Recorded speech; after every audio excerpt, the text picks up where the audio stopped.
Hello, അപ്പം ഇന്ന് എൻ്റെ ഒരു കുഞ്ഞു ലഞ്ച് സ്പെഷ്യൽ വീഡിയോ ആണ്. അപ്പം വെള്ളിയാഴ്ചയൊക്കെ അല്ലേ, അപ്പം എന്തെങ്കിലുമൊക്കെ സ്പെഷ്യൽ ആവാം. സത്യത്തിൽ ഇന്ന് എന്തുണ്ടാക്കുന്ന ഓർത്തിട്ട് എങ്ങനെ ഇരിക്കും വന്നിട്ട് അശപ്പിക്ക് ബീഫ് കൊടുത്തു വിട്ടിട്ടുണ്ടായ. അപ്പം ഞാൻ വിചാരിച്ചിട്ട് ബീഫ് വെച്ചിട്ട് ഏറ്റവും എളുപ്പത്തിൽ ഉണ്ടാക്കാൻ പറ്റുന്നത് തന്നെ ആയിക്കോട്ടെ. ഞാൻ ഏറ്റവും കൂടുതൽ തവണ ഉണ്ടാക്കിയിട്ട് ചീറ്റിപ്പോയ ഒരു ഐറ്റം ബീഫ് മന്തി. അതിപ്പോൾ എന്തായാലും ഞാൻ ഉണ്ടാക്കുന്നില്ല. അതിനെ ഒരിക്കൽ കൂടി ഞാൻ ഇവിടെ ഉണ്ടാക്കിയാൽ എന്നെ ഏത് നിമിഷം ഇവിടുന്ന് ചവിട്ടി ഓടിക്കും. കാരണം അത്രയും തവണ ഞാൻ ഉണ്ടാക്കിയിട്ട് ചീറ്റിപ്പോയിട്ടുണ്ട്. ബിരിയാണി പിന്നെ എൻ്റെ ആജന്മശത്രുവാണ്, അതെനിക്ക് തീരെ പറ്റൂല. പിന്നെ ഞാൻ വിചാരിച്ച് ഏറ്റവും സിമ്പിൾ ആയിട്ട് നെയ്ച്ചോറും ബീഫ് കറി ആയിക്കോട്ടെ. ഇതിനിപ്പോ നമ്മൾ ചോറും മീൻ കറി ഉണ്ടാക്കുന്ന പണി വരെ ഇല്ലല്ലോ. പിന്നെ ഈ ഒരു ട്രിക്ക് ഉണ്ടല്ല, ഞാനിപ്പോ യൂട്യൂബിൽ കണ്ടതേനും. അപ്പൊ അത് ചിലവർക്ക് ശരിയാവും, ചിലവർക്ക് ശരിയാവില്ല. എന്റത് ശരിയായിട്ടില്ലേനും. ഈ ഒരു നെയ്ച്ചോറും ബീഫും കോംബോ ഒക്കെ ഉണ്ടല്ല, ശരിക്കും പപ്പടത്തിന്റെ ആവശ്യമൊന്നുമില്ല. പിന്നെ ഞാനൊരു ഭംഗിക്ക് വേണ്ടിയിട്ട് ആക്കിയതേ ഉള്ളൂ. അപ്പൊ നമ്മള് നെയ്ച്ചോറും ബീഫും എല്ലാം ഇവിടെ സെറ്റ് ആയിട്ടുണ്ട്. അപ്പൊ എങ്ങനെയുണ്ട് കാണാന്? അടിപൊളിയല്ലേ?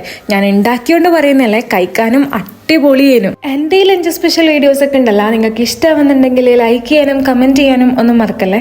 അപ്പൊ ഓക്കേടാ.